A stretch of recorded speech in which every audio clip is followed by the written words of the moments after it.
베드로후서 3장 11절에서 14절까지 말씀입니다. 신약성경 386페이지입니다. 이 모든 것이 이렇게 풀어지리니 너희가 어떠한 사람이 되어야 마땅하냐. 거룩한 행실과 경건함으로 하나님의 날이 임하기를 바라보고 간절히 사모하라. 그날에 하늘이 불에 타서 풀어지고 물질이 뜨거운 불에 녹아지려니와 우리는 그의 약속대로 의가 있는 곳인 새 하늘과 새 땅을 바라보도다. 그러므로 사랑하는 자들아 너희가 이것을 바라보나니 주 앞에서 점도 없고 흠도 없이 평강 가운데서 나타나기를 힘쓰라.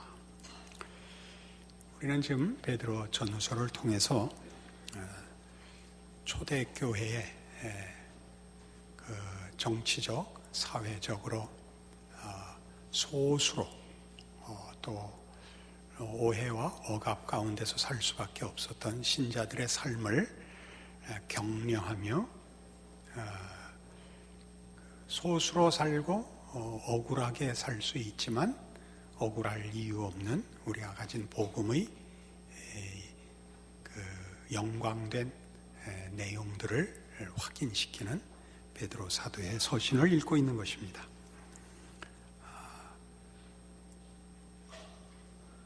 하나님의 약속은 이 세상과 온 역사의 궁극적인 운명이 될 것이라. 그러니 지금 사는 동안에 잠시 동안 세상에서 받는 어려움과 외로움을 잘 견뎌라 하는 격려를 받고 있는 것이죠. 우리는 이 종말에 관한 기대가 그래서 그 심판이라는 것이 두려움에 관한 것이 아니라 하나님이 예수 안에서 나타내신, 완성하신 그 옛날 이스라엘 역사 속에서 이미 약속하여 역사 속에서 면면이 이어져 온 하나님의 약속의 완성이 될 것을 기다리는 자들입니다. 우리가 갖고 있는 신앙 고백들은 예수 그리스도의 성육신과 부활만큼이나 확실한 우리의 운명이고 세상과 역사의 운명이 될 것을 믿는 마음으로 이제 종말을 기다리는 것입니다. 보통 얘기하듯이 두려움과 공포의 날이 아니라 그것은 하나님을 믿지 않는 자들이 당할 일이고 우리들에게 있어서는 우리가 믿고 고백하고 인내해야 되고 믿음으로 지켜내야 하는 오늘의 어렵고 힘든 인생이 하나님의 약속대로 드러나는 기다리는 날이 될 것입니다. 그럼에도 불구하고 우리는 이 문제를 논할 때마다 하나님이 왜 이런 식으로 하실까 하는 데 대하여 현실적인 의문을 아니 가질 수가 없습니다. 결국 하나님만이 유일한 세상과 역사의 주인이시며 운명을 쥐고 계시는 분이라면 현실을 왜 이렇게 어렵게 하시는가? 그 문제가 우리를 괴롭히죠. 이런 표현이 있습니다. 하나님의 전능하심을 믿으면 믿을수록 하나님의 선하심은 의심스러워진다. 그죠? 전능하시다면 뭐 때문에 이런 우회를 할 필요가 있느냐? 뭐 때문에 지금 지고 갈 필요가 있느냐? 지금 당하고 갈 필요가 있느냐? 라고 우리가 아니 물을 수가 없을 만큼 신앙생활의 현실은 사실 어렵습니다. 어떤 표현에 이것도 의하면 누구의 표현이 있는지 기억이 안 납니다만 담백한 사람들만 신앙이 쉽다. 담백한 사람들은 보기보다 많습니다. 고민하는 사람들이 소수입니다. 그러나 그건 표현됐을 때만 그렇습니다. 사실은 다 혼란스러울 것입니다. 그렇지 않으면 이런 서신들이 남아있을 리가 없습니다. 이런 서신이 남아있는 이유는 모두에게 신앙 현실은 어려운 탓일 것입니다. 우리는 하나님의 일하시는 신비와 깊이를 사실 우리가 다 이해할 수 없습니다. 우리가 이해할 수 있다면 믿음이라는 건 존재할 필요가 없을 것입니다. 믿음이라는 게 존재하지 않는다면 우리의 이해가 곧 현실이 돼야 되고 우리의 이해가 현실이 된다면 하나님은 있을 필요가 없습니다. 우리가 우리의 인생과 운명을 결정하는 자가 되어 있기 때문일 것입니다. 우리가 믿음을 가진다는 것은 우리의 존재와 인생의 궁극적 자리가 우리의 상상보다 크다는 것을 말하고 있는 것입니다. 그래서 우리는 이 문제를 우리의 이해와 혹은 의지에 묶어두지 않고 우리를 신비하게 예수 안에서 항복시키신, 그래서 우리로 하여금 신앙 고백을 갖게 하신, 사실은 그걸 우리 다 설명하지 못하지 않습니까? 그 결과를, 그 감격을 설명하고 있지 우리는 어떻게 그렇게 됐는지 설명하지 못합니다. 동일하게 그 약속의 궁극적인 결론을 하나님께 맡겨야 할 것입니다. 그러나 이렇게 맡긴다고 해서 우리는 아무 생각도 안 하고 아무 노력도 안 해도 되느냐 하는 문제는 아닙니다. 우리는 생각해서 정리해야 하고 그리고 그렇게 열심히 순종해야만 합니다.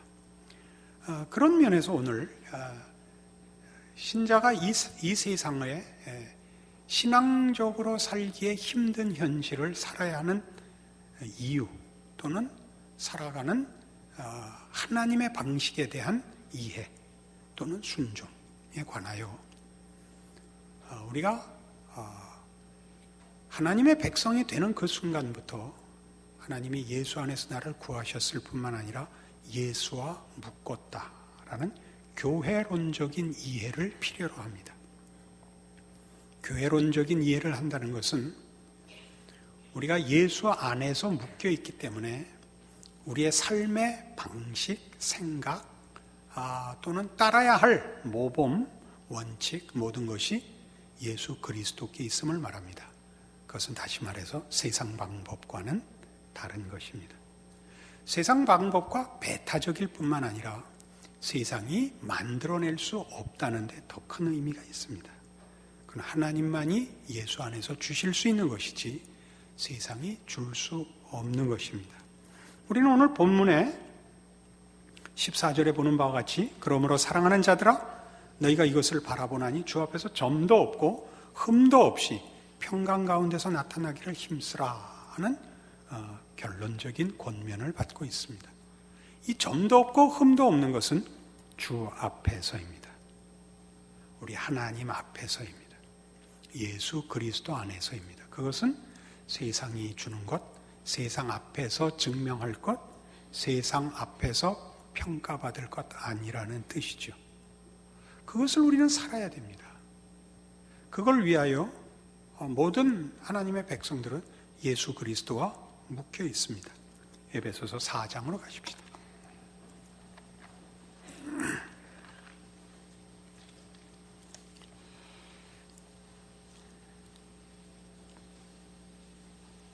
에베소서 4장 13절 우리가 다 하나님의 아들을 믿는 것과 아는 일에 하나가 되어 온전한 사람을 이루어 그리스도의 장성한 분량이 충만한 데까지 이르리니 이는 우리가 이제부터 어린아이가 되지 아니하여 사람의 속임수와 간사한 유혹에 빠져 온갖 교훈의 풍조에 밀려 요동하지 않게 하려 함이라. 오직 사랑 안에서 참된 것을 하여 범사에 그에게까지 자랄지라. 그는 머리니 곧 그리스도라. 그에게서 온몸이 각 마디를 통하여 도움을 받음으로 연결되고 결합되어 각 지체의 분량대로 역사하여 그 몸을 자라게 하며 사랑 안에서 스스로 세우느니라. 예수님만이 우리에게 내용을 주시며 명령하시며 우리에게 순종을 요구하실 수 있는 유일한 주인입니다. 모든 성도들은 그가 가진 모든 신앙 고백이 자기의 선택이든 자기의 각오든 감격이든 간에 자신에게 집중하여 본인의 분별과 의지, 판단에 붙들어 매둘 것이 아니라 그래서 나는 그리스도에게 묶여 있다라고 아는 것으로 연결해야 합니다. 여러분이 예수를 믿는다면 예수 안에서 하나님을 아버지로 모신다고 고백했으면 그것이 무엇을 의미하는가 할 때 예수님만이 이제 우리의 명령자입니다. 그는 우리의 삶의 방식을 정하시고 우리의 삶의 길을 정하시고 우리의 삶에서 하나님이 당신을 나타내시려는 일들에 대하여 유일한 명령자입니다. 그래서 우리는 이 세상을 사는 동안에 사실은 이 명령하시는 우리의 주인이시는 하나님과 끊임없이 우리에게 타협하라는 세상 사이에 놓여 있다는 걸 알게 됩니다. 하나님이 왜 세상을 무너뜨리지 않고 성도들이 발 밑에 굴복시키지 않는 오히려 우리가 지는 것 같고 핍박받고 억울해하는 현실을 요구하시는가? 라고 질문할 때마다 세상보다 큰 예수 그리스도를 주셔서 그와 우리를 묶어놨다는 것을 기억해야 합니다. 우리가 예수 안에서 허락된 하나님의 사랑과 무한하신 영광과 생명의 내용들을 우리가 이해하고 우리가 결정하고 우리가 책임지고 노력하여 성취하는 것 이전에 예수 그리스도 안에서 허락하신 구원과 그 구원의 결국을 예수 그리스도 자신으로 우리와 묶어 놓으셨습니다. 그러니까 우리의 신앙 고백들은 한 각오며 한 시작일 뿐만 아니라 우리의 운명이 되는 것입니다. 우리가 하는 고백들은 우리의 선택과 의지와 능력에 달려있는 것 이상으로 예수가 누군지를 아는 것이 하나님이 나를 찾아오사 예수 안에 묶으신 것임을 기억해야 할 것입니다. 우리가 예수 그리스도와 묶여 있기 때문에 세상이 우리 반대편에 서 있다는 것을 우리 인생 속에서 하나님이 확인시키십니다. 우리의 현실은 괴로울지 몰라도 그것은 곧 우리에게 너는 세상과 묶여 있지 않고 내 아들 안에 묶여 있다 라고 말씀하시는 것입니다. 거기로부터만 지금 에베소 4장 13절 이하에 보는 바와 같이 그리스도의 장성한 분량이 충만한 데까지 이르는 유일한 길이며 15절에 보는 바와 같이 오직 사랑 안에서 참된 것을 하여 범사에 그에게까지 자랄지라 라는 요구가 실현되는 이유인 것입니다. 어렵지요. 우리에게 허락된 약속과 우리가 믿어야 하는 결과들은 현실로 나타나지 않았고 현실은 냉혹합니다. 하루를 신앙생활로 순종하는 것이 얼마나 어려운지 여러분 모두 아실 것입니다. 주일날 교회 모일 때마다 한 주일을 언제나 회개하지 않습니까? 어느 주간도 자랑스럽고 만족스러웠던 날들은 없는 것입니다. 우리는 자라나고 있기 때문입니다. 우리는 돌아볼 시간이 없습니다. 사도 바울의 고백 같지요. 우리는 푯대를 향하여 부르심대로 부르시고 역사하시는 이 안에서 지금도 앞으로 푯대를 향하여 달려가고 있고 인도받고 있고 붙들려가고 있습니다. 참으로 감사한 일입니다. 우리는 현실의 어려움들을 이 현실을 해결해 주시지 않는 하나님에 대하여 원망할 일이 아니라 현실에 세상에 묶여 있지 않고 예수 그리스도 안에 묶여 있다는 것을 확인하는 것으로 확인해야 될 뿐 아니라 그래서 자라가야 한다고 얘기하고 있고 그것이 하나님이 우리를 자라나게 하는 신적 방법이라고 말씀하시는 것을 받아들이셔야 됩니다. 어느 신앙 인생이든지 현실이 형통하다면 수상한 것입니다. 현실이 형통하다는 것은 사회적, 경제적 또는 건강상의 조건으로 따지는 것이 아닙니다. 예수를 믿고 사는 건 이 세상에서는 사사건건 세상과 거슬려야 하는 것이기 때문에 고통스러울 수밖에 없습니다. 우리가 신앙을 지키려면 세상과 언제나 맞서야 하고 흐르는 물을 거슬러 올라가야 하고 우리가 눈을 감으면 떠내려갈 수밖에 없다는 것을 알기 때문에 고통스럽습니다. 그럼에도 불구하고 우리가 이 믿음의 귀한 것을 기억하고 있어야 합니다. 이 약속들은 하나님이 예수 그리스도 안에서 허락하시고 우리에게 이미 성취해 주신 것들입니다. 우리가 그 안에서 누리며 그 안에서 자라날 것을 그의 오심과 부활의 역사적 사실만큼이나 분명하게 하나님의 약속으로 믿고 있습니다. 또 하나 기억해야 할 것은 이러한 우리의 수고와 이 세상의 거스르는 현실 속에서의 고통이라는 것이 다만 부정적이지 않고 또 소극적이지 않고 적극적인 의미가 있다 하는 것을 개개인이 알아야 될 뿐만 아니라 보이는 교회로서 보이지 않는 교회로 각 개인이 그리스도와 연합되어 각자가 그 영혼의 인도함을 받고 영적인 싸움을 하는 현실과 자기의 삶뿐만 아니라 믿음의 공동체로 모이는 보이는 교회로서의 책임이 있다는 것을 아셔야 됩니다. 이 세상이 인간에게 영원한 답을 줄 수 없고 예수 안에서만 하나님이 주실 수 있다는 것을 드러내는 일을 위하여 하나님은 보이는 교회를 요구하고 있으십니다. 이 속에서 우리는 세상과는 거스르는 부정적이고 소극적인 싸움밖에 할 수 없다면 여기서는 우리가 적극적인 책임을 져야 하는 것입니다. 사람이란 어때야 하는가? 진정한 인간성의 회복 또는 정체성이 어디에 있는가? 그 존엄함이 무엇인가를 마음껏 협력하여 협조하는 것이죠. 오케스트라 같이 말이죠. 그것이 교회입니다. 우리 각 개인이 그렇듯이 교회도 늘 세상 속에서는 언제나 소수파의 지위를 지켜오고 있습니다. 교회가 세상을 장악한 적은 역사상 잠시 서구에 있긴 했지만 대부분의 시간을 교회는 세상 풍조와 세력 아래 늘 고난을 당하고 있고 외면을 받고 있고 거스름을 받고 있습니다.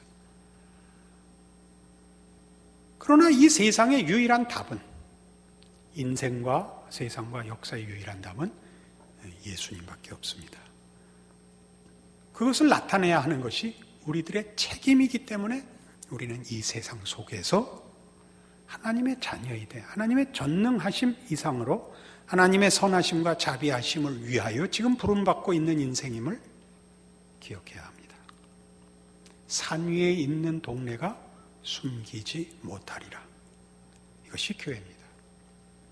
세상은 우리를 놀릴 수 있습니다. 조롱할 수 있습니다. 모르기 때문입니다. 저들의 영혼의 그 갈급함을 어디에서 답을 찾아야 하는지 저들이 모릅니다. 우리는 그 문제에 대하여 답을 허락받은 사람들입니다. 우리가 빛을 비추어야 합니다. 우리가 쫓아나가서 무엇을 하는 것으로, 그것이 훨씬 적극적인 것으로 보이지요. 선교하고 전도하고 봉사하고 구제하고 중요한 일입니다. 그건 뭐 어떤 이유로든 핑계댈 수 없는 신자들의 가장 첫 번째 의무들일 것입니다. 그러나 사실은 그렇게 하기 위하여 우리는 신자된 정체성을 지켜야 합니다.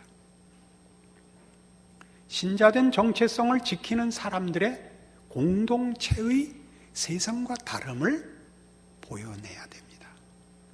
그것은 다만 윤리와 도덕의 문제가 아니며 종교성의 문제만도 아닙니다. 우리가 열정을 갖는다든가 헌신한다든가 많은 능력을 바친다든가 하는 것에 있는 것이 아닙니다. 그렇게 하는 본인, 그렇게 하는 각자의 존재가 예수 안에서 하나님이 만들어낸 사람, 예수 안에서 허락된 약속과 목적을 향하여 인도되고 있는 자로서의 그 정체성을, 그 내용을 보이고 있는가? 보이기 위하여 애쓰고 있는가? 그 애쓰는 일을 울며 애통해하며 안타까워하며 회개하며 거듭 붙잡고 있는가를 나타내야 됩니다. 멋지게 나타내는 것으로 다 된다고 생각하시면 안 됩니다. 사람의 진정한 위대함은 자신의 부족함을 고백하는 데 더 크게 드러납니다. 우리는 어떤 사람의 성공보다 실패에서 더 많은 것을 배웁니다. 어떤 사람이 권력을 휘두르는 것보다 다른 사람 앞에 무릎 꿇어 섬기는 데서 우리는 한 인격의 무한히 위대한 것들을 만납니다. 하나님이 교회에 그것을 요구하고 있습니다. 우리는 권력을 갖고 싶습니다. 큰 소리를 치고 싶단 말이죠. 현실을 해결하는 것으로, 마음의 평화를 주는 것으로, 신앙이라는 것이 늘 능력이기를 바라고 있습니다. 그럼 서두로 돌아오게 됩니다. 하나님의 전능하심은 왜 현실화되지 않는가라는 문제가 남습니다. 왜 그런다고요? 하나님의 거룩하심은 그 아들의 십자가에서 가장 크게 드러났습니다. 우리에게 그걸 요구하고 있죠. 우리 현실의 어려움은 뭐죠? 우리는 모두 갈급하고 모두의 위로와 도움을 필요로 하는데, 예수를 믿는다고 하면서 우리는 자기를 벗어나 다른 사람 앞에 무릎을 꿇을 수 없는 존재라는 사실에 있습니다. 가슴 아픈 현실입니다. 신앙의 현주소지요. 교회는 이 문제를 다루어야 합니다. 이 문제를 서로 고백하고 위로하고 손잡고 같이 가줘야 됩니다. 그게 없으니까 피상적이 됩니다. 명분만 있고 사업만 있게 됩니다. 큰 소리가 난무하고 능력의 우열과 결과만 경쟁됩니다. 우리 영혼이 쉬질 못하며 항복을 할 수가 없습니다. 우리 자신이 그래야겠고 우리의 신앙 공동체가 그래야겠고, 그렇게 되면 거기 예수 그리스도 안에서 우리를 찾아오신 하나님의 무한하신 자비하심과 의로우심과 거룩하심과 그 생명과 진리와, 아니 그 거룩하심, 그 위대하심이 세상 앞에 빛으로 충만해질 것입니다. 그때 모든 영혼들은 주 앞에 무릎을 꿇을 것입니다. 우리 앞에 무릎 꿇을 필요는 없지 않습니까? 이 싸움을 하라는 것입니다. 이것이 이 세상을 사는 어느 시대나 요청되는, 그 사회가 기독교에 대하여 호의적이거나 적대적이거나 상관없이 바울의 고백같이 이 세상은 우리에게 해줄 것이 없는 것입니다. 이 세상이 우리에게 호의적이라면 그거 수상한 겁니다. 세상이 우리에게 적대적이라면 당연한 것입니다. 우리는 이 세상을 목표하지도 않고 세상으로부터 얻을 것도 없습니다. 그러나 세상 속에 살고 거기서 하나님이 키우시겠다 하며, 그러기 위하여 예수 그리스도와 묶어놓았다고 하시며 세상에 빛이 되라 하십니다. 그렇게 사십시오. 그렇게 살기 위하여 우십시오. 그러기 위해서 같은 신앙 고백을 하는 믿음의 공동체에게 귀를 열어놓으시고 자존심을 내려놓으십시오. 진정한 신앙의 평화와 위로를 나누시며 그 위대함을 발견하시게 될 것입니다. 어느 때나 그렇겠지만 우리가 사는 현실에서도 이런 진정한 신앙이 너무나 필요합니다. 각 개인에게 필요하고 사회에 필요합니다. 우리는 이 문제를 자신을 위하여, 내가 속한 시대와 나라를 위하여, 하나님을 위하여, 우리가 받은 복음의 위대함을 위하여 승리하는 삶을 살아야 마땅할 것입니다. 그거는 각 개인의 복이 될 것입니다. 그렇게 사시는 이 말씀 되기를 바랍니다. 기도하십시다. 하나님 아버지, 은혜를 감사합니다. 생각할수록, 확인할수록 우리의 고통과 억울함보다 우리에게 허락한 신앙이 큽니다. 우리는 사실 겁날 것이 없습니다. 세상은 우리에게서 뺏어갈 것도 없고 줄 것도 없습니다. 우리는 세상 속에서 그리스도와 함께 삽니다. 그 안에서 자라날 것이며 승리할 것입니다. 그리고 마땅히 나누고 증거해야 할 것입니다. 복음의 진정한 내용으로 다시 한번 자신을 주님 앞에서 무릎 꿇리고 그 신앙 고백을 삶으로 받아들이는 오늘의 말씀 되게 하사 우리 자신으로 주의 몸된 교회의 공동체로 그리고 이 사회와 이 시대 앞에 하나님의 손길 되게 하여 주시옵소서. 예수님 이름으로 기도합니다. 아멘.